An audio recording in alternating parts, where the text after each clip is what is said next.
மூஞ்சிப்பா. Sweet சாப்பிடுங்க. ஸ்வீட்டா? என்ன திடீர்னு என்ன வாங்கி தரணும்? மாங்காய் வாங்கித்தா. மாங்காய்?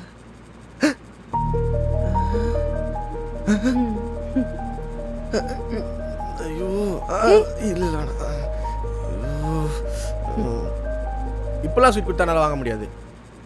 உனக்கு எப்படி ஸ்வீட் கொடுக்கணும்னு எனக்கு தெரியும்.